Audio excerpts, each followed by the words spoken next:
Baik, salam Indonesia, salam Pancasila, Salam merdeka. Pancasila, merdeka. Ya, Ya. hari ini saya bersama Bung Yakobus Mayong Padang atau karib dipanggil Bung Kobu. Ya, Siap. kemarin tanggal 6 Juni ya eh, kita memperingati hari lahirnya Bung Karno. Ya, Bung Kobu mengingatkan saya pada hari lahirnya Bung Karno kemarin tanggal 6 Juni ya. Ya. Ya. Dan bulan Juni ini diperingati sebagai bulan Bung Karno karena di bulan Juni ini Bung Karno lahir dan Bung Karno wafat ya. Dan ajaran-ajaran Bung Karno itu kembali untuk disosialisasikan kepada masyarakat. Dan melahirkan Pancasila. Dan melahirkan Pancasila di tanggal 1 Juni. Jadi bulan Juni ini bulan Bung Karno. Ya. Iya. Tapi ada satu hal yang tadi Bung Kobu katakan sangat menyentuh hati ya. Sangat menyedihkan dan memilukan. Sedih sekali. Sedih. Ya. Apa alasannya Bung Kobu? Ya, jadi bagi saya justru di bulan Bung Karno ini saya betul-betul sekarang ini sedih sekali ya. Karena sesungguhnya kalau kita merujuk ke belakang ya, mengingat Bung Karno itu sepenuhnya jiwa raganya untuk Republik, untuk memerdekakan Indonesia. Dan inti di dalam kemerdekaan itu kalau kita pelajari ialah ajaran Marhaenisme Bung Karno, ajaran mulia yang sekarang jarang diajarkan, dipelajari dan lain sebagainya. Inti di situ ialah pembebasan kaum miskin.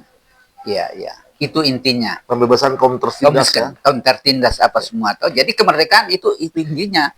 Nah, sekarang ini kita memperingati bulan Bung Karno, bersamaan dengan itu kita lihat keadaan ini luar biasa. Iya. Ya. Rakyat miskin begitu banyak.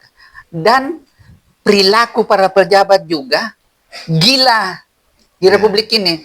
Ada begitu banyak orang miskin, tetapi ada begitu banyak pejabat yang justru melakukan hal-hal yang di luar hukum. Ya. Korupsi, nepotisme, ya, kolusi dan lain sebagainya. Ya, dan itu semua berdampak pada kondisi negara ini.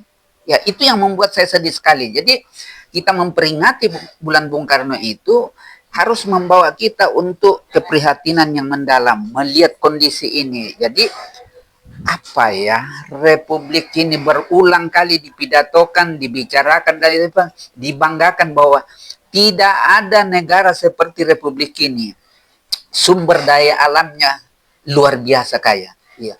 Tapi juga penduduk miskin luar biasa. Iya, jadi lalu apa artinya kita merdeka ini? Gitu Bung, yang membuat saya prihatin. Nah, karena itu saya mau mengajak kita ya, mengajak semua orang ya. Kemarin itu ada 2 tulisan yang saya lempar ke publik ya, mengajak bagaimana ya Republik ini kembali ke rute awalnya, ke cita-cita awal ya.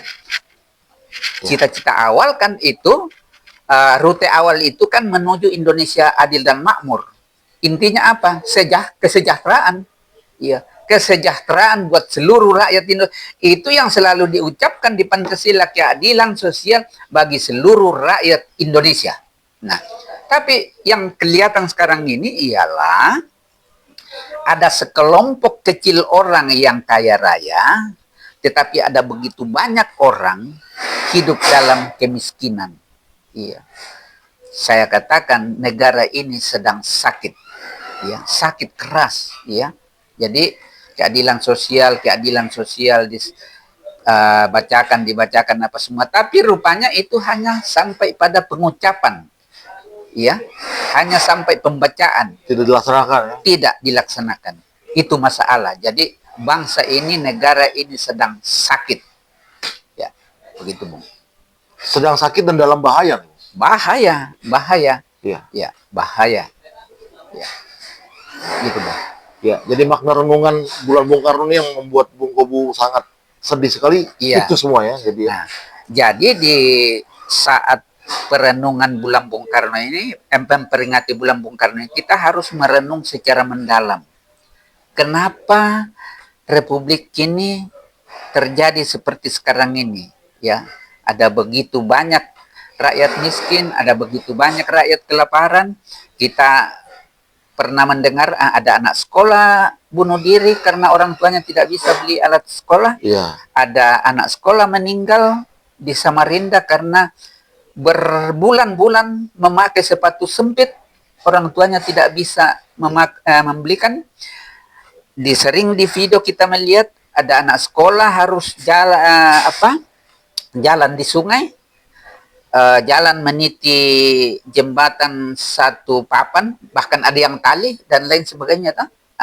Tapi ada pejabat yang Hamburkan uang ya. menghambur-hamburkan uang, hidup dalam kemewahan. Padahal Bung Karno dan juga para pendiri Republik ini hidupnya sangat sederhana, sangat sederhana. Ya. Ya. Saya kira itu, Bung. Jadi mari di bulan Bung Karno ini kita kembali menghayati apa sesungguhnya yang diperjuangkan Bung Karno toh, dan kawan-kawan. Intinya cuma satu, ya, memerdekakan Republik, dan Republik itu diperuntukkan untuk kesejahteraan bersama. Kan itu intinya, toh. Iya. Jadi merdeka untuk kesejahteraan. Nah, makanya menurut saya sering berdoa, dan saya kirim kepada teman-teman, ya, teman-teman yang sholat subuh atau tahajud, tolong doakan juga para pejabat negara ini agar diberi kemampuan membawa kembali negara ini, bangsa ini pada rute awalnya. Ya. Rute awalnya itu ialah menuju Indonesia yang sejahtera. Ya. Jadi menurut saya ini menyimpang jauh keluar dari rutenya itu. Ya. Sehingga kesini apa semua, ya, kita melihat kesenjangan sosial itu semakin lebar. Dan mari kita mengingat bahwa Bung Karno sudah pernah berpesan itu. Ya, pesannya begini. Hati-hati di ujung jembatan, ya. Jadi Bung Karno menyebut kemerdekaan itu hanya jembatan. Ya toh? Dan Bung Karno mengatakan di ujung jembatan, artinya setelah kemerdekaan itu ada persimpangan. Jalan terbagi dua. Toh? Satu pada jalan keselamatan Marhaen, satu kepada ratap tangis Marhaen. itu Bung Karno sudah katakan itu. Jadi kalau sekarang ini kita bisa melihat bahwa begitu banyak rakyat yang miskin, ya, data Bank Dunia itu 60,3%, itu berarti Republik ini salah jalan. Iya toh? Iya. Karena itu harus dibawa kembali ke jalan yang benar. Ya. Saya kira begitu, Bung. Baik, terima kasih Bung Kobu. Ya. Dalam bulan Bung Karno ini, ya, cita-cita Bung Karno yang memerdekakan Indonesia ini, ya, proklamator, ya, dalam cita-cita Bung Karno itu disampaikan begitu banyak gagasan, ide, perjuangan untuk kesejahteraan rakyat, ya, untuk keadilan sosial, ya, untuk kemakmuran Indonesia, ya, dan secara menyeluruh. Ya, tetapi kenapa sekarang banyak yang miskin? Ya, bukan banyak, tapi banyak sekali yang miskin. Ya, dan banyak juga pejabat, ya, yang hidup dalam kecurangan. Nah, inilah yang harus kita lawan. Kira-kira betul. Ya. Terima kasih Bung Kobu. Ya, merdeka. Merdeka.